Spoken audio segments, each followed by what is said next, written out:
আমরা এখন 4 সংখ্যার ম্যাজিক স্কোয়ার বের করব। আমরা জানি 4 সংখ্যার ম্যাজিক স্কোয়ারে মোট সংখ্যা নেওয়া হবে 16টি। কিভাবে 16টি? একটা স্কোয়ারকে আমরা 4টা টুকরা করব, 4টা মানে 3টা লাইন দিলেই কিন্তু আমাদের 4টা টুকরা হয়ে যাচ্ছে। এটা দেখতে পাচ্ছি, এই যে 4টা। আবার এই পাশ দিয়েও আমরা 4টা টুকরা করব, 3টা লাইন দিলে 4টা টুকরা হবে। তাহলে আমরা আমাদের ম্যাজিক বর্গ সংখ্যা কয়টা হচ্ছে?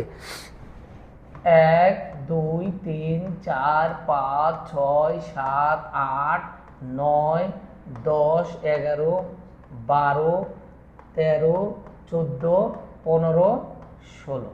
আমরা 16টা আছি। এটা বের করার নিয়ম হচ্ছে যে কটার ম্যাজিক স্কোয়ার চাই সেই কটারে গুণ করা, 4 × 4 = 16।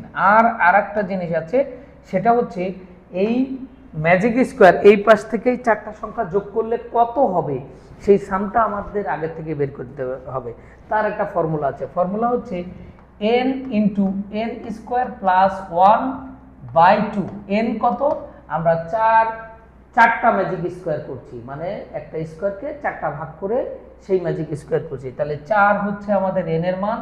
তাহলে 4² + 1/2। এখানে 4 × 16 17 ভাগ 2, এখানে 2 কাটলে 34। আমরা যেভাবেই এটাকে সাজাই না কেন সেটা হবে 34। বুঝতে পেরেছি? এখন আমরা এটাকে একটা মজার কৌশল আমরা এখানে অবলম্বন করব। সেটা হচ্ছে এই জিনিসের এইটার উপরে আমরা একটা দাগ দিয়ে দিব, ঠিক এই বরাবর একটা দাগ, ঠিক এই বরাবর একটা দাগ, এই বরাবর একটা দাগ দিয়ে দিলে এখন আমরা এই যে দাগের উপরে যে সকল নাম্বার ডিজিটগুলো পড়েছে এই ডিজিটগুলো ফাঁকা করে দেব। এখন এটার জন্য আমরা আর একটা স্কোয়ার রাখতে হবে।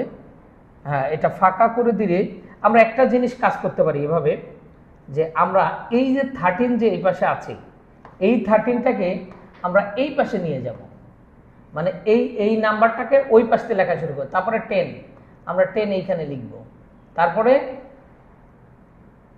7 এখানে লিখব।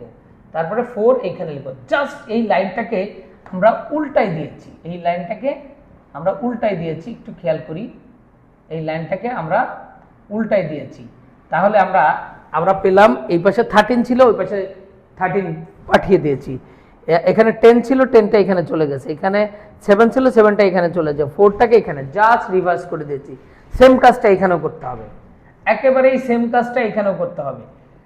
তাহলে আমরা যদি সেম কাজটা এখানে করি, এই 16টা এইখানে হবে, তারপরে এই 11টা এখানে হবে, তারপরে এই 6টা এখানে হবে এবং 1টা এখানে হবে। এখন আমরা একটু অ্যাড করে দেখি যে এই জায়গাগুলো হলো কিনা, মানে যোগফলটা আমাদের কত আসতে হবে? 34 হলো কিনা। তা আমরা যদি এটা যোগ করি, একটু খেয়াল করি, 4 14 18 আর হচ্ছে 15 34 33 আর 1 34।